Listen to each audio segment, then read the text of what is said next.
Good evening students. कैसे हैं आप सब? आई होप कि सब ठीक होंगे। आज हम एसएसटी का चैप्टर 1 करेंगे जिसका नाम है द प्लैनेट अर्थ। इस चैप्टर को रीड करने से पहले हम कुछ टर्म्स देखेंगे जो कि हमारे चैप्टर के बीच में आएंगे, सो इसलिए हमें पता होना चाहिए कि वो टर्म्स हैं क्या। So let's start with reading these terms and understanding these terms. First is universe. The whole of the space and everything in it, including earth, the planet, star, the galaxies and the all other heavenly bodies. यानी कि हमारे universe में ऊपर space में जो भी चीज़ें हैं वो क्या मिलकर बना रही हैं एक यूनिवर्स। इसमें हर एक चीज़ है, ठीक है। The whole of the space यानी कि सारे के सारा जो स्पेस है वो क्या है, और उसके अंदर जो भी चीज़ है क्या है, अर्थ है, प्लैनेट है, स्टार्स हैं, गैलेक्सीज हैं और अदर जितने भी कॉमेट्स हैं या सेलेस्टियल बॉडीज़ हैं, ठीक है, वो क्या हैं, सब मिलकर क्या बना रहे हैं, यूनिवर्स। यूनिवर्स को बच्चे हिंदी में कहते हैं ब्रह्मांड, ठीक है। नेक्स्ट देखिए, नेक्स्ट टर्म है बच्चे celestial bodies. All the objects that we see in the sky are called celestial body और heavenly bodies. हमें आसमान में जो भी चीज़ें दिख रही हैं, ठीक है, पक्षियों की बात नहीं हो रही, जो ऊपर स्काई में हमें दिख रही हैं वो क्या हैं, हेवनली बॉडीज़ हैं या सेलेस्टियल बॉडीज़ हैं। अब देखिए इनमें सेलेस्टियल बॉडीज़ में क्या क्या आता है बच्चे, stars, planets, satellites, asteroid, meteoroids, comets, ठीक है। और क्या होता है, the celestial body that don't have their own light and heat are called planets, ठीक है। सेलेस्टियल बॉडीज़ की खुद की जो है लाइट और हीट जो नहीं होती, ठीक है, वो क्या कहलाते हैं, प्लैनेट्स। क्या कहलाते हैं, प्लैनेट्स। जैसे कि हम अर्थ पे रह रहे हैं तो हमें हीट कहाँ से मिल रही है, सन से मिल रही है, और लाइट भी कहाँ से मिल रही है, सूरज से मिल रही है, ठीक है। नेक्स्ट देखिए, स्फेरिकल। बच्चों को स्फेरिकल और सर्कुलर शेप में थोड़ा सा कन्फ्यूजन रहता है। बच्चे, स्फेरिकल शेप वो होती है जो प्रॉपर राउंड नहीं होती, ठीक है। जो हमारी अर्थ है वो भी कहीं से चपटी, कहीं से गोल, कहीं से चपटी, कहीं से गोल, ऐसे है। अगर हम कहें कि हमारी अर्थ पूरी राउंड है तो हमारी जो अर्थ है वो सर्कुलर शेप में नहीं है, वो स्फेरिकल शेप में है, ठीक है। नेक्स्ट देखिए, satellite. An electronic device that is sent into space and moves around the earth and the other planet for a particular purpose. अब ये क्या कह रहे हैं, इलेक्ट्रॉनिक डिवाइस यानी कि जो मानव के द्वारा बनाई गई है, ठीक है, आर्टिफिशियल सैटेलाइट जो हमने अपने स्पेस में भेजी है, ठीक है। सो वो क्या कर रही है, हमारी अर्थ के चारों तरफ या फिर किसी और प्लेनेट के चारों तरफ चक्कर लगा रही हैं किसी पर्टिकुलर पर्पज़ के लिए। फॉर एग्जाम्पल हमें मौसम का पता चल जाता है, ठीक है, टीवीज़ चल रहे हैं, ठीक है, मोबाइल्स चल रहे हैं, किसकी हेल्प से, सैटेलाइट की हेल्प से, ठीक है। ये है बच्चे कौन सी, आर्टिफिशियल सैटेलाइट। एक होती है बच्चे natural satellite, a natural object that moves around a bigger object in space, यानी कि जो बड़े वाले ग्रह हैं अंतरिक्ष में, छोटे जो हैं, छोटी मोटी चीज़ें हैं वो उनके चक्कर लगाती हैं, ठीक है। जो छोटे ग्रह हैं वो दूसरे ग्रहों के चक्कर लगाते हैं। फॉर एग्जाम्पल अगर हम बात करें अपनी अर्थ की, सो हमारी अर्थ का चक्कर कौन लगा रहा है, मून। लेकिन मून हमारी अर्थ के साथ साथ और किसका चक्कर लगा रहा है, सन का भी चक्कर लगा रहा है। तो ये क्या है बच्चे, सैटेलाइट हैं। क्या है, सैटेलाइट। नेक्स्ट देखिए, comet. A comet is an icy small solar system body that when passing close to sun warms and begins to release gases. एक ठंडी सी मतलब कोई चीज़, ठीक है, स्मॉल सोलर सिस्टम बॉडी, ठीक है, छोटा, जिसका जो छोटा होगा साइज़ में, जब ये सन के पास से गुजरता है तो ये गर्म हो जाता है, और जैसे ही ये सन के पास पहुंचता है तो उसकी हीट से क्या होना कर देता है, पिघलना शुरू कर देता है, यानी कि गैसेस जो है वो रिलीज़ करना शुरू कर देता है a process that is called outgassing, ठीक है। This produces a visible atmosphere और कोमा और समटाइम ऑल्सो टेल, ठीक है। अब आपने देखा होगा कॉमेट्स, जिनके पीछे से लाइट सी निकलती है, हम कहते हैं कि जी टूटता तारा, ठीक है। सो वो क्या है बच्चे, कॉमेट्स, क्या है, कॉमेट्स। नेक्स्ट देखिए, asteroid, any of many small planets that go around the sun, they are called minor planets, यानी कि जो छोटे planets होते हैं, ठीक है। एस्ट्रॉयड को हम और कौन सा नाम दे सकते हैं, छोटे planets, जो बड़े planet जो सूरज के चारों तरफ चक्कर लगा रहे हैं, ठीक है। Next is gravity. ग्रेविटी क्या है, a natural force that makes things fall to the ground when you drop them. अब ये एक प्राकृतिक बल है जो क्या दिखाता है कि जो भारी चीज़ है वो हमेशा अगर हम उसको हवा में उछालेंगे तो वो नीचे आएगी, ठीक है। सो ग्रेविटी को बच्चे हिंदी में कहते हैं गुरुत्वाकर्षण बल, ठीक है। सो जो हमारी जो सारे प्लैनेट्स हैं जो यूनिवर्स में एग्जिस्ट कर रहे हैं वो इसी के आधार पर, इसी के बेसिस पर जो है वो घूम रहे हैं, ठीक है। क्लियर।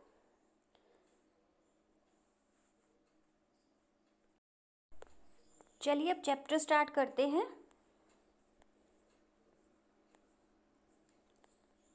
ये टर्म्स मैं आपको पढ़ा चुकी हूँ, ठीक है।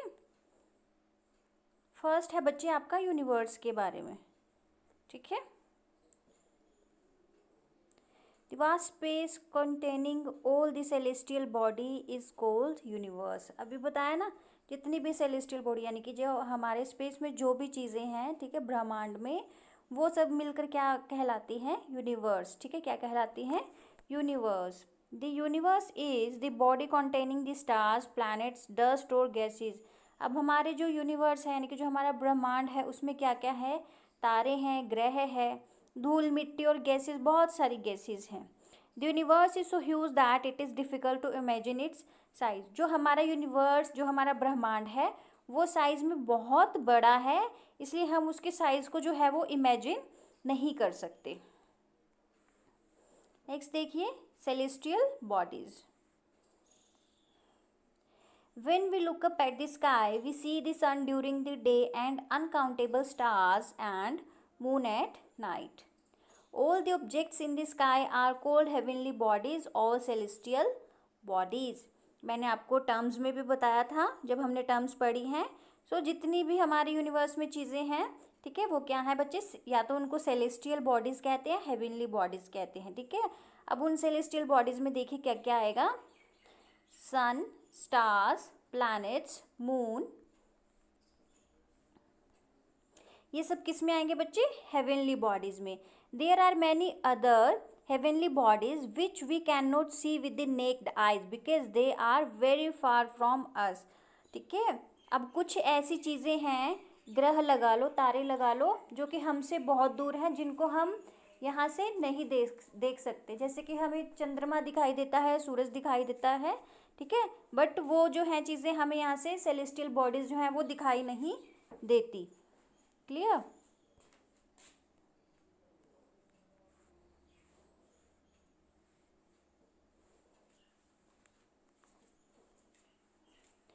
Aryabhatta, India's first satellite in the space was named after Aryabhatta, ठीक है। सो सबसे पहली जो इंडियन सैटेलाइट थी जो स्पेस में भेजी गई थी उसका नाम क्या था बच्चे, आर्यभट्टा, ठीक है। क्या नाम था, आर्यभट्टा। अब आपका क्या काम है, आपने ये जो हमारे यहाँ पर लेटेस्ट सैटेलाइट लॉन्च की गई है हमारी कंट्री के द्वारा, आपको उसका नाम सर्च करना है, ठीक है। नेक्स्ट देखिए, द स्टार्स। सबसे पहले हमने यूनिवर्स के बारे में पढ़ा, सेलेस्टियल बॉडीज, आई थिंक कि सबको क्लियर हो गया होगा। अब स्टार्स के बारे में, a star is a heavenly body, yes, जितनी भी चीज़ें यूनिवर्स में एग्जिस्ट कर रही है वो सब हेवनली बॉडीज़ हैं या सेलेस्टियल बॉडीज़ हैं, ठीक है। A star is a heavenly body that is self luminous, that is shines by producing its own light. Stars are very big celestial bodies. They look small because they are very far from us. The sun is the nearest star to the earth. The stars are made up of burning gases. अब क्या कह रहे हैं बच्चे ये, a star is a heavenly body. सबसे पहले stars की क्या खासियत है, इनकी खुद की अपनी लाइट होती है, खुद की रोशनी होती है, ठीक है। Stars are very big celestial body, बड़े बड़े होते हैं साइज में, बहुत बड़े। They look small because they are very far from us. हमें स्टार्स छोटे क्यों दिखाई देते हैं, क्योंकि वो हमसे बहुत ज़्यादा दूरी पर है, ठीक है। The sun is the nearest star to the earth. अगर आपको क्वेश्चन आता है which is the nearest star to the earth, तो आपने आंसर देना है बच्चे सन, ठीक है। वो स्टार्स किससे बने होते हैं, गैसेस से बने होते हैं। किससे बने होते हैं, गैसेस से। आई होप कि सबको समझ आ गया होगा स्टार्स के बारे में भी। नेक्स्ट है बच्चे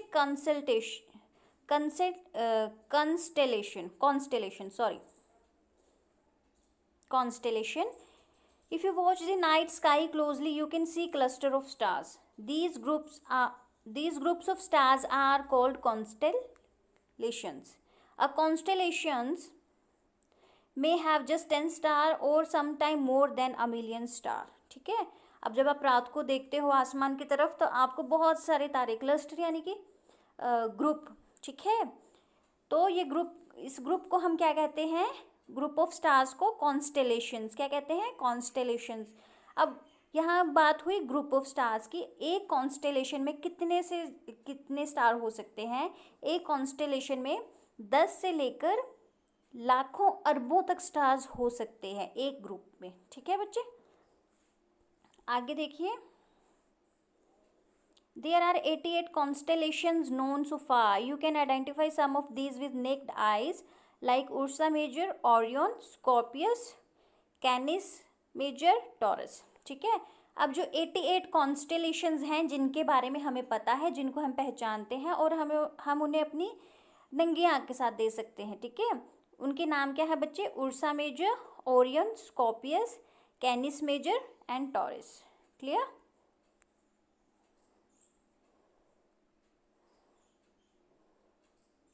नेक्स्ट देखिए सोलर सिस्टम। अब हम सोलर सिस्टम पढ़ेंगे। The solar system is the name given to the sun, ठीक है। सोलर सिस्टम किससे रिलेटेड है, सन से, ठीक है।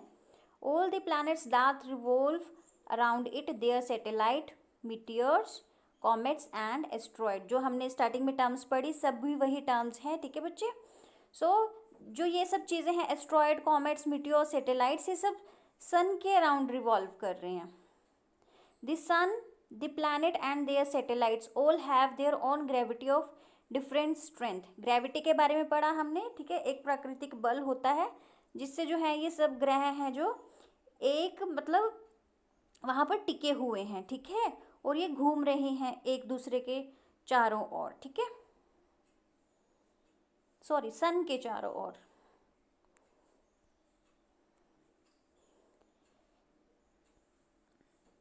Their pull on each other is what hold them in place in solar system and keeps where they are, ठीक है।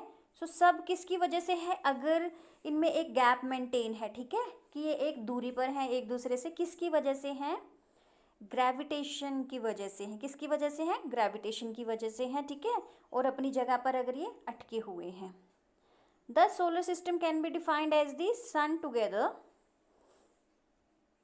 with the 8 planets and all other celestial bodies that are bound by its gravity.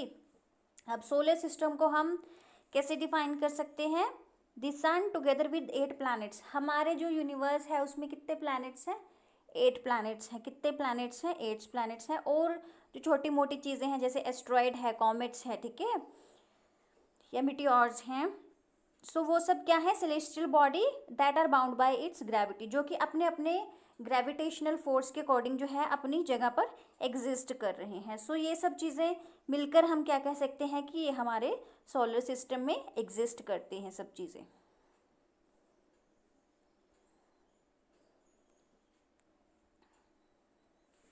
Next देखिए बच्चे, सन। अब सन के बारे में पढ़ेंगे। The sun is the head of the solar family. Yes, क्योंकि सन से ही सोलर सिस्टम नाम पड़ा है। So head of the family कौन हुआ, sun. It is the nearest star to the earth. जैसे कि हमने पीछे पढ़ा कि अर्थ के सबसे जो नज़दीक तारा है वो कौन सा है, सन इज ऑल्सो अ स्टार, ठीक है। सो सबसे नियरेस्ट स्टार कौन सा है अर्थ के, दैट इज सन। अब देख लेते हैं कि इसकी क्वालिटीज़ क्या हैं, ठीक है, या characteristics. Like all other stars the sun is made up of the hot gases, hydrogen and helium are the main gases that make up the sun. The moving cloud of these gases known as nebula.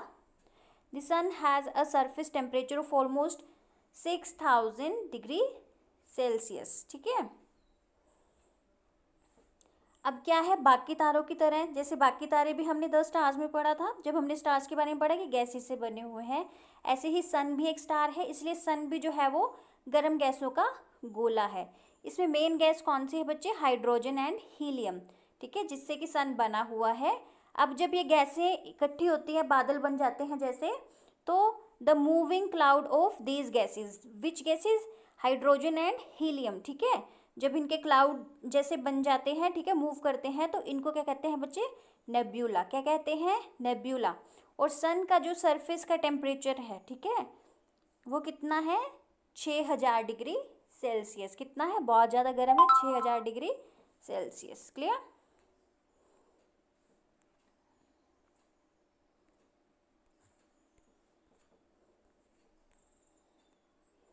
Next देखिए, nuclear fusion is responsible for the sun's energy, ठीक है, जो nuclear fusion है वो किसके लिए responsible है, सूर्य की ऊर्जा के लिए।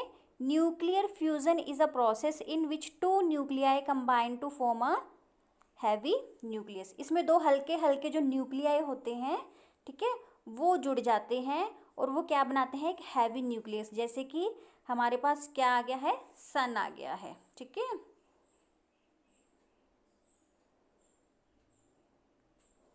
और इस जब ये हैवी न्यूक्लियस बन जाता है, किसके लिए होता है, सन की जो एनर्जी होती है वो इसी से बनती है। किससे बनती है, न्यूक्लियर फ्यूजन से। किससे बनती है, न्यूक्लियर फ्यूजन। न्यूक्लियर फ्यूजन है क्या, एक प्रोसेस है जिसमें 2 हल्के न्यूक्लियाई आपस में जुड़ जाते हैं और एक हैवी न्यूक्लियस को जो है वो।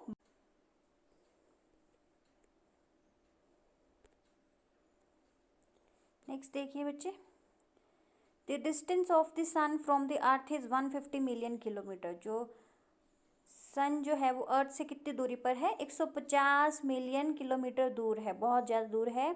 The light from the sun which travels at a speed at about 300,000 kilometre per second, ठीक है। इतनी स्पीड से जो है रोशनी जो है धरती पर आती है, 300,000 किलोमीटर प्रति सेकेंड।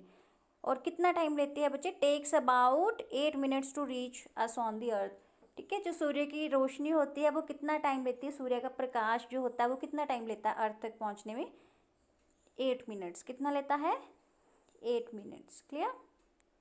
नेक्स्ट देखिए, द प्लैनेट्स, यानी कि ग्रह, ठीक है। All the 8 planets of our solar system, ठीक है, हमारे सोलर सिस्टम में कितने ग्रह हैं, 8 ग्रह हैं। कितने प्लैनेट्स हैं, 8 प्लैनेट्स हैं।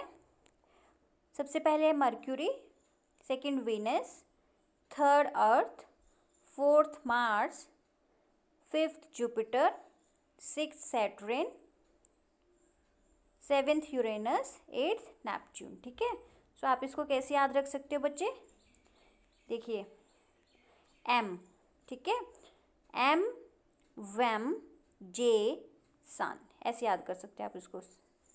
देखिए एम वेम जे सन, ठीक है। आपको बस ये याद रखना है कि जो अर्थ के नज़दीक है वो कौन सा प्लेनेट है, दैट इज मार्स। कौन सा है, मार्स, ठीक है। इससे आपको याद रहेगा कि फर्स्ट नंबर पर मार्स नहीं है, क्या है, मर्क्यूरी है। क्लियर।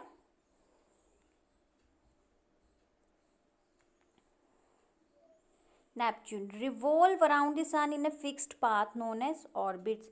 अब ये एक जगह पर ही घूम रहे हैं, ठीक है, अपने एक्सिस पर भी घूम रहे हैं और सूरज के चारों तरफ भी घूम रहे हैं, अपनी धुरी पर भी घूम रहे हैं और सूरज के चारों तरफ भी जो है वो घूम रहे हैं। They also rotate on their own axis while revolving around the sun. ठीक है, अपनी धुरी पर भी घूम रहे हैं और सूरज के चारों तरफ भी घूम रहे हैं। सो ये क्या कहलाता है बच्चे? ऑर्बिट। क्या कहलाता है? ऑर्बिट। जब जो है ये सब ग्रह सूरज के चारों तरफ घूम रहे हैं एक फिक्स्ड पाथ में, ठीक है, इनका रास्ता नहीं बदलता कि एक दूसरे के रास्ते में आकर टकरा रहे हैं, ठीक है, इनका रास्ता जो है वो फिक्स है, ठीक है।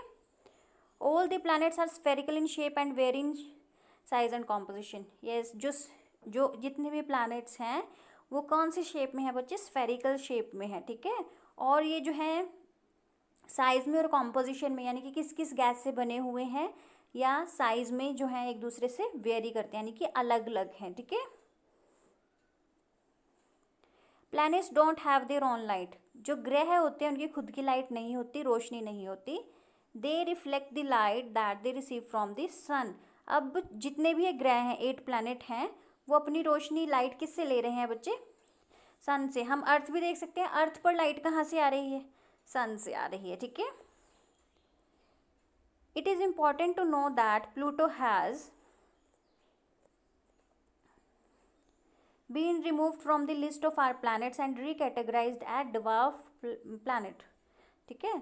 पहले हमारे सोलर सिस्टम में कितने थे प्लैनेट्स? 9, बट एक प्लैनेट था जिसका नाम था प्लूटो। क्या नाम था?